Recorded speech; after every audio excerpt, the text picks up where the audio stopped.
Last August, a couple months ago, I went to Edisto Island, South Carolina, to our family reunion. I've gone there every year of my life until COVID hit.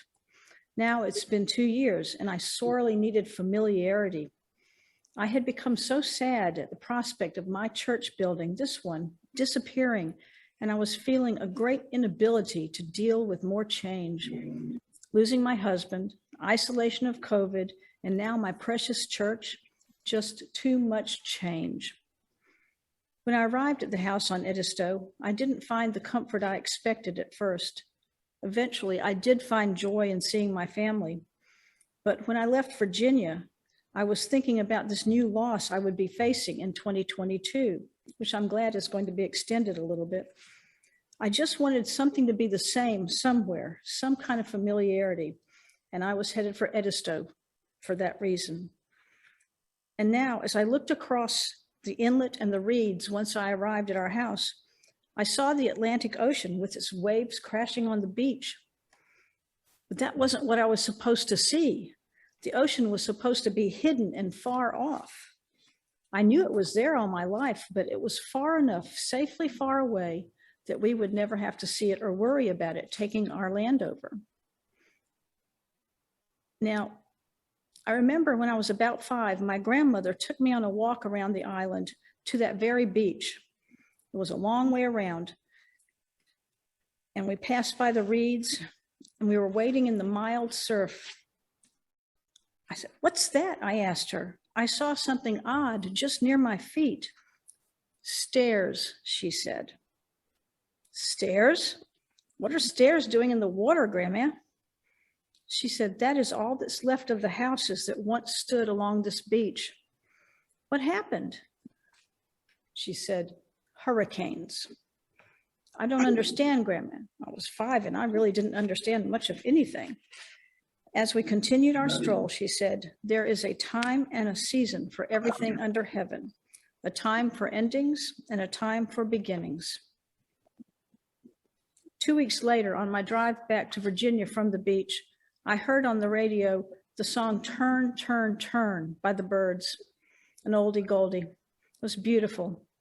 And actually, the importance of that adventure with my grandmother and my recent visit to the Edisto Beach House didn't really register with me until I heard "Turn, Turn, Turn." When I got home, I looked up the song on YouTube, and I saw in the notes that the lyrics came from Ecclesiastes. "There is a time for everything and a season for every activity under heaven."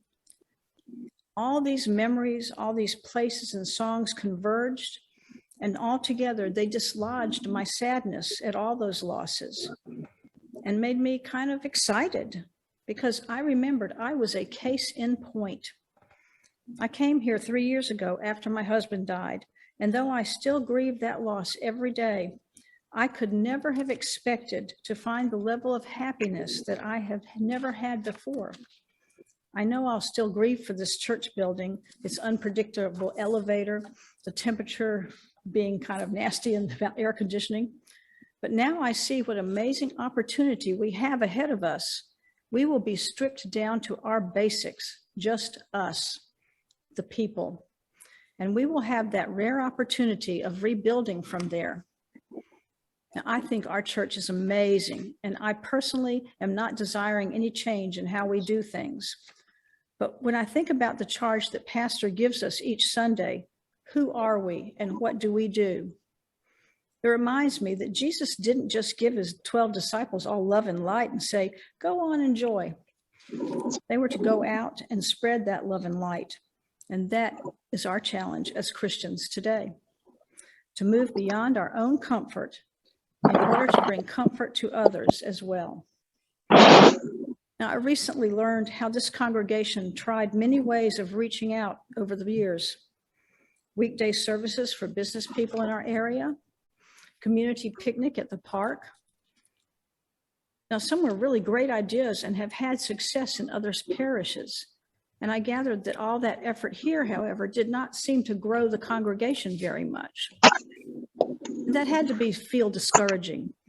My brief time as the head of our outreach committee led me to the same kind of frustration. But in 2022, we will be stepping down to our basics as we rebuild our aging church.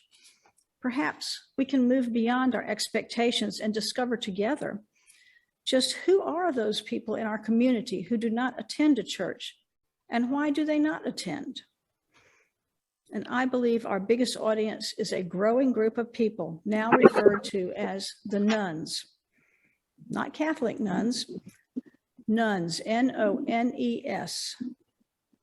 Many in this group of nuns were raised in one of the Christian traditions, but they walked away as young adults. They returned, many of them, after they got married and had kids. But things have changed. More young adults are leaving and not returning, even after they have families. Currently, this group of nuns exceeds in size all Catholics and evangelicals in America. The current estimate is that there are about 60 million nuns in the United States and 60 million reasons they left organized religion. Yet 40% of them say they still believe in God and may even still have a religious affiliation that they identify with. And many of these nuns will indeed return, but they will only return when we invite them in a way that is meaningful to them as individuals. Now, I know a bit about these nuns because until I found this congregation, I was a nun. I was longing to belong to a community, any community, but particularly a spiritual community. But I had just about given up trying after 64.5 years of searching, having never found a church that accepted me as I was on my individual journey. I had tried many different denominations and churches, but I had no idea that by not giving up, I would find my spiritual home right here in Arlington. Now, there's no bigger challenge facing Christians today.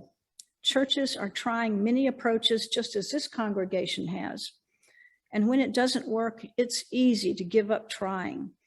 But I am a case in point why it is important to never give up. Some of you may have heard the story of a grandmother and her granddaughter who walked along a different grandmother. They came upon hundreds of starfish washed up on the beach, drying out. The grandmother picked one up and she put it back in the Atlantic Ocean beyond the waves.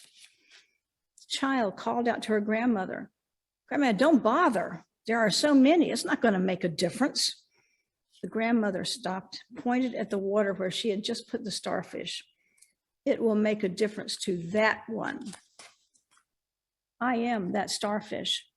This congregation made a huge difference to me. You changed the trajectory of my life. You greeted me that first Sunday and every Sunday after that. Pastor invited me to take communion at God's table, and even though I still didn't know what I believed about Jesus, all doors and hearts here were opened to me. And every step of the way, each of you made me feel that I belonged, even when we didn't believe exactly the same things. How did you do that? Well, you greeted me every Sunday warmly, not just the first time I showed up. You accepted me as I was and supported me as I became. And every step of the way, you helped me get involved with activities I love. And you never made me feel less or unwanted, or just because I was on a different part of my spiritual journey. You still made me feel that my difference was a strength to be valued. And there are so many more like me out there. On my way back here from the beach, I had hoped to be able to find and visit an old family friend. On this trip back, I happened on a bit of luck. She was now 94 and in a nearby nursing home. I scheduled a visit for the next day, thinking it would be a short one, as I was told she tired quite easily. I was glad to see how beautifully well she was taken care of. And for my surprise, we spent 2 hours sharing tales, reminiscing about our two families' times together. And we laughed and laughed with shared memories combined with those pesky little rest of the story tales. When it was time to go, I got up to leave, and she got up and gave me the biggest bear hug I had had in years. She whispered in my ear, "Thank you for bringing it all back to life." We promised to stay in contact, and I cried all the way to my car. That day and that visit reminded me how important it can be, how important it is to be mindful of the many small ways in which we can be God's people in the world every single day. How easy it can be to make a big difference for just one person, just by doing something that might seem to be a small, simple thing, and how important that effort can be. The United Methodist Church has seen the proverbial writing on the wall as membership in all Christian denominations continue to drop, even while belief in God does not. Some approaches toward a solution may take more planning and more discovery as we find out who our community members are as individuals. In the meantime, and for the rest of our time, we can work together and encourage one another to remember the many ways in which we still go out to be God's people in the world. And we already do this when we smile at one another, listen to each other, and pray for each other. Surely, if we plan, work together, we can learn both old and new ways that we can use to reach out, to find who the nuns are in our community, what they want and need, not what we think they should want and need. People have so many reasons for giving up on organized religion, but I know one thing for certain. If any congregation can bring the nuns back into the fold, it's this one. This congregation can do it in such beautiful ways. And believe me, if you could get me to come in and stay, case in point, any congregation, if anyone can make a difference, it's this one. We can. We can make a difference to the nuns in our community while still serving those we aim to serve and do serve now. It's not exclusive. We can do it all. This congregation has exactly what is needed to make a difference to each and every person. There is a time and a purpose to every season. Turn, turn, turn.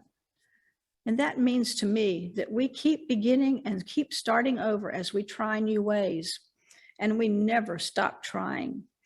I know we will find many new ways to reach out to the people in our community. And I'm looking forward to all the little ways in which together we can continue to grow our congregation in either people or deeds. Turn, turn, turn. Amen.